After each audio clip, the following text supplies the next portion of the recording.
नमस्कार, आप सभी का मेरे YouTube चैनल पे बहुत बहुत स्वागत है। इस वीडियो में हम लोग डिटर्मिनेंट में देखने वाले हैं minors and cofactors of determinant. देखिए, इसके पहले वाले वीडियो में हम डिटर्मिनेंट का इंट्रोडक्शन दिए थे और वहाँ पे आपको determinant of first order and second order के बारे में उसका वैल्यू कैसे निकालते हैं इसको हम बताए थे। वहाँ ये भी बताए थे कि डिटर्मिनेंट जो होता है हमेशा ही स्क्वायर मैट्रिक्स का ही पॉसिबल होता है, जो भी नॉन स्क्वायर मैट्रिक्स है उसका डिटर्मिनेंट वैल्यू पॉसिबल नहीं होता। लेकिन जब सेकेंड ऑर्डर से ज़्यादा होता है डिटर्मिनेंट, यानी जैसे determinant of third order, fourth order ऐसे अगर आने लगे तो उस केस में सबसे पहले आपको माइनर एंड कोफैक्टर का जानकारी होना जरूरी है। अगर इन दोनों को आप जानेंगे तो आप आसानी से determinant of third order and fourth order आगे भी निकाल सकते हैं वैल्यू। जनरली आपको थर्ड ऑर्डर तक ही पढ़ना है, ठीक है। तो सबसे पहले आते हैं क्या है कि minor of A i j in determinant of A, यानी डिटर्मिनेंट ऑफ ए में किसी एलिमेंट ए आई जे का माइनर क्या होता है। तो देखिए यहाँ पे सबसे पहले अगर हम लिखते हैं यहाँ पे कि माइनर ऑफ ए आई जे, ठीक है, तो इसको डिनोट करते हैं हम एम आई जे से। किसे डिनोट करते हैं? तो कैपिटल एम आई जे से। इसका मतलब होता है कि अगर ए आई जे का हमको माइनर निकालना है तो उस डिटर्मिनेंट में ith रो को हम छोड़ देते हैं और जेथ कॉलम को छोड़ देते हैं और उसके बाद जो बचता है उसको हम लिख लेते हैं, वहीं आपका एम आई जे कहलाता है। हम एग्जाम्पल दे करके एक्सप्लेन करेंगे। फिर अगर कोफैक्टर के बारे में बात किया जा रहा है कि cofactor of A i j in determinant of A, तो कोफैक्टर ऑफ आपको लिखना है, कोफैक्टर ऑफ ए आई जे को हम डिनोट करते हैं सी आई जे से, और इसका मतलब होता है कि -1 to the power i plus j into M i जे।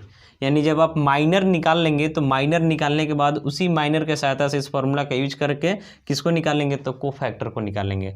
तो इसको एक्सप्लेन करने के लिए एग्जांपल देना जरूरी है, तो एग्जांपल पे ही आपका क्लियर हो जाएगा कि क्या बोल रहा।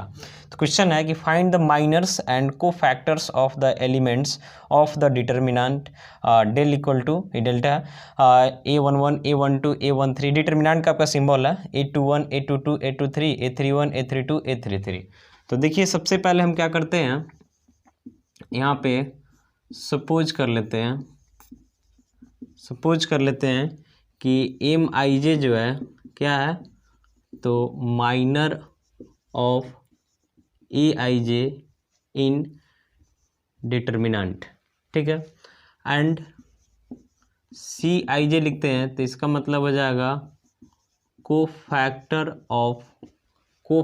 Of A i j in determinant. अब देखिए आपको जो डिटर्मिनेंट दिया हुआ पहले इसको हम लिख लेते हैं। गिवन डिटर्मिनेंट क्या दिया हुआ, तो A11 A12 A13 A21 third order का A22 A23, फिर यहाँ हो जाएगा A31 A32 A33। तो सबसे पहले आपको देखिए आप माइनर और कोफैक्टर सारे एलिमेंट का निकाल सकते हैं। तो यहाँ पे हम सारे एलिमेंट का आपको निकाल के दिखाते हैं ताकि अच्छा सा समझ में आएगा। तो पहले हम माइनर निकालते हैं फिर कोफैक्टर निकालेंगे। तो अगर हम माइनर निकालते हैं M11 का मतलब हुआ कि A11 जो एलिमेंट है उसका माइनर हम निकाल रहे हैं, ठीक है। तो A11 बात किया जा रहा है तो A11 का मतलब इसमें फर्स्ट रो और फर्स्ट कॉलम। तो फर्स्ट रो को आपको रिमूव करना है और फर्स्ट कॉलम को रिमूव करना है। तो देख रहे हैं फर्स्ट रो हो गया, फर्स्ट कॉलम हो गया, इसको जब आप रिमूव करेंगे तो सेकेंड ऑर्डर का आपको डिटर्मिनेंट मिलेगा क्या, तो A22 A23 फिर A32 और A33, यही आपका M11 का वैल्यू होगा, ठीक है। अब इसको जब हम एक्सपेंड कर देते हैं, आपको सेकेंड ऑर्डर का डिटर्मिनेंट कैसे एक्सपेंड करते हैं इसको हम बता चुके हैं पीछे वाले वीडियो में। तो इन दोनों को पहले मल्टीप्लाई करेंगे तो होगा A22 A33 माइनस फिर इन दोनों को तो A23 और A32, यही आपका हो गया माइनर ऑफ A11। अब देखिए अब हम निकालते हैं M11 निकाल लिए तो C11 निकालते हैं, यानी कोफैक्टर ऑफ A11। तो इसके लिए अभी फॉर्मूला यहाँ पे बताया है कि -1 का पावर i प्लस जे, तो i की जगह यहाँ 1 है, j की जगह भी 1 है, तो -1 का पावर हो जाएगा 1 + 1 इंटू M11, यानी इसका कोरिस्पॉन्डिंग माइनर। तो -1 का पावर 1 + 1 यानी 2 हो गया इंटू M11। तो -1 का पावर 2 यानी +1, तो 1 से मल्टीप्लाई करेंगे M11 तो M11, और M11 का यहाँ जो वैल्यू है इसको अब यहाँ पे डाल देंगे तो ये हो जाएगा A22 A33 -A23 A32, ये आपका हो गया कोफैक्टर ऑफ A11। ठीक है, अब निकालते हैं आगे, एक दो और एलिमेंट का निकाल के आपको हम दिखाते हैं ताकि आसानी से आपका क्लियर हो जाए।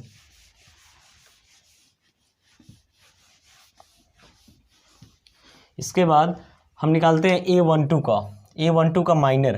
तो इसके लिए लिखना होगा हमको यहाँ पे M12। तो M12 का मतलब हुआ कि देखिए, यानी A12 का हम माइनर निकाल रहे हैं, उसी को डिनोट कर रहे हैं M12 से। तो 1 आपका पहले है यानी फर्स्ट रो को इंडिकेट कर रहा है, 2 बाद में यानी सेकंड कॉलम को इंडिकेट कर रहा है। तो इसके लिए आपको फर्स्ट रो और सेकंड कॉलम को रिमूव करना होगा। तो बचेगा क्या, तो A21 A23 A31 A33, इसी को लिखेंगे हम। क्या लिखेंगे, तो A21 A23 A31 A33। अभी सेकेंड ऑर्डर का डिटर्मिनेंट हो गया, इसको एक्सपेंड करेंगे तो यहाँ से यहाँ मल्टीप्लाई होगा, तो होगा A21 A33 माइनस फिर यहाँ से यहाँ, तो A23 A31। यही आपका हो गया माइनर ऑफ A12। अब निकालते हैं कोफैक्टर ऑफ A12। ठीक है, तो ये हो जाएगा -1 का पावर 1 + 2, यानी आई प्लस है ना फॉर्मूला, तो 1 + 2 हो जाएगा और इंटू हो जाएगा M12। तो -1 का पावर 1 + 2 यानी -1 का पावर कितना हो जाएगा, तो 3 और इंटू हो जाएगा M12। तो -1 का पावर 3 होने का मतलब वैल्यू -1 होगा और M12 का वैल्यू है कितना, तो A21 A33 minus A23 A31। अब माइनस से मल्टीप्लाई हो जाएगा, तो मल्टीप्लाई होते ही माइनस में हो जाएगा, ये प्लस में हो जाएगा, तो इसको लिख सकते हैं A23 A31 प्लस में हो गया, अब माइनस हो जाएगा A21 A33।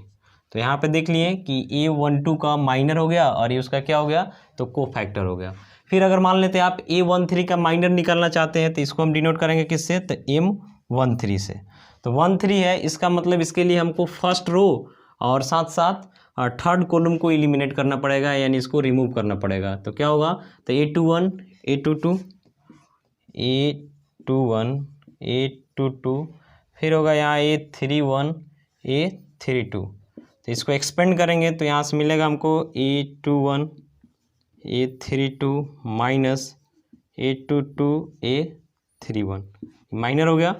फिर अगर इसका हम कोफैक्टर निकालना चाहते हैं, यानी कोफैक्टर ऑफ A13, तो हो जाएगा -1 का पावर 1 + 3 इंटू हो जाएगा M13। तो -1 का पावर 4 इंटू M13, तो -1 का पावर 4 यानी वैल्यू 1 और 1 से मल्टीप्लाई होगा तो M13। अब M13 का जो वैल्यू है यहाँ रख देना है, तो A21 A32 minus A22 A31, यही वैल्यू हो जाएगा किसका, तो C13 का, यानी कोफैक्टर ऑफ 13 का। ऐसे ही आप निकाल सकते हैं कि माइनर ऑफ A21। तो इसके लिए क्या करना होगा, तो इस रो यानी सेकेंड रो और फर्स्ट कॉलम को रिमूव करना होगा। A22 का अगर निकालना चाहते हैं तो सेकेंड रो सेकेंड कॉलम को रिमूव करना होगा। तो ऐसे रिमूव करके आपको आगे लिखना है। आपको ध्यान रखना है कि जब भी आप थर्ड ऑर्डर का जो डिटर्मिनेंट है, अगर इसका माइनर निकाल रहे हैं, तो माइनर में यहाँ जो डिटर्मिनेंट मिलेगा ये आपको किस ऑर्डर का मिलेगा, तो सेकेंड ऑर्डर का मिलेगा। अगर मान लेते हैं कि फोर्थ ऑर्डर का है, तो किस ऑर्डर का मिलेगा, तो थर्ड ऑर्डर का मिलेगा। इस बात को आपको ध्यान रखना है, ठीक है। अब माइनर जब निकल जाएगा तो माइनर के सहायता से ही आपको क्या निकालना है, तो कोफैक्टर निकालना है। अब देखिए, अगर मान लेते हैं क्वेश्चन हम लिख रहे हैं कि कोई क्वेश्चन आपसे देता है और बोलता है कि उसमें जो भी एलिमेंट है उसका आप minor and cofactor find out कीजिए। एक क्वेश्चन लिख रहे हैं, find the minors and cofactors of each element of determinant. मान लेते हैं यहाँ पे 1 2 3 4 5 6 -1 2 -3, ऐसे मान लेते हैं कि एक डिटर्मिनेंट हो गया थर्ड ऑर्डर का।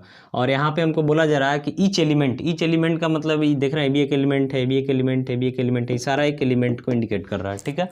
तो इस सारे एलिमेंट का माइनर और कोफैक्टर हमको निकालना है। तो क्या करेंगे, सबसे पहले हम सपोज कर लेते हैं ताकि हम इसका आगे आसानी से यूज कर सकें कि MIJ जो है क्या है, तो माइनर ऑफ AIJ है इन डिटर्मिनेंट, ठीक है। एंड CIJ जो है ये क्या है, तो ये आपका है cofactor of AIJ in determinant.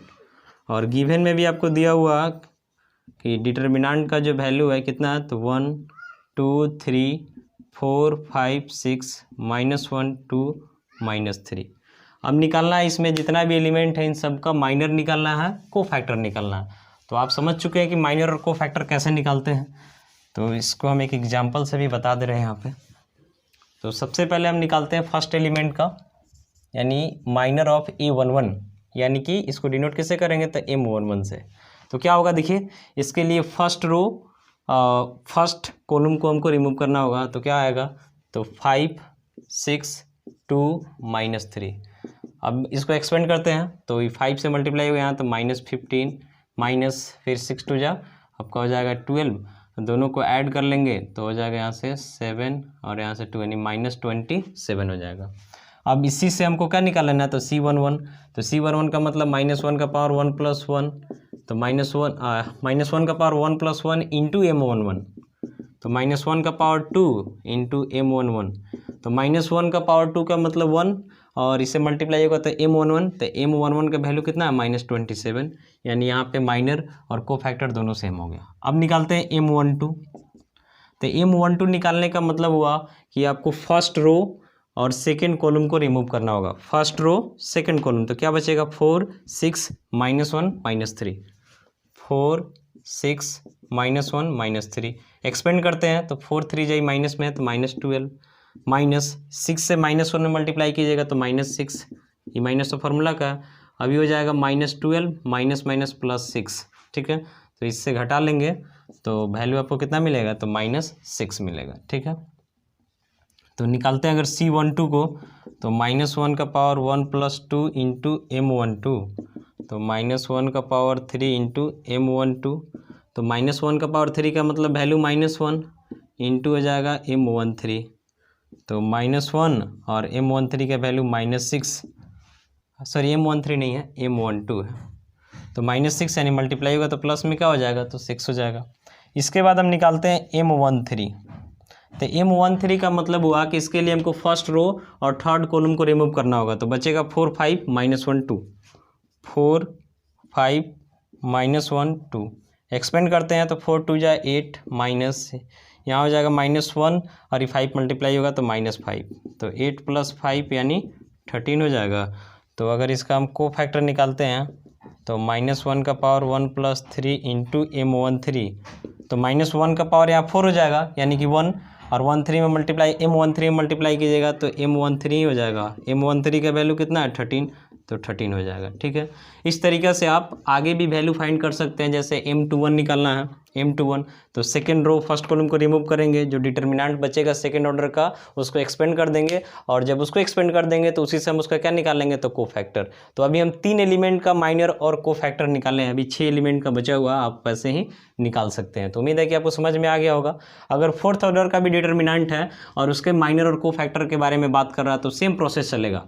वहाँ भी अगर M11 लिख रहा है तो इसका मतलब हुआ कि माइनर ऑफ A11। तो इसके लिए आपको फर्स्ट रो फर्स्ट कॉलम को छोड़ देना है, तो क्या बचेगा, थर्ड ऑर्डर का एक डिटर्मिनेंट बचेगा। अब उसको आप एक्सपेंड करेंगे फिर आगे बढ़ेंगे। तो थर्ड ऑर्डर का जो डिटर्मिनेंट का एक्सपेंड करना है इसको हम नेक्स्ट वीडियो में बताएंगे कि थर्ड ऑर्डर के डिटर्मिनेंट को हम माइनर और कोफैक्टर की सहायता से कैसे एक्सपेंड करते हैं। फिलहाल इस वीडियो में इतना ही।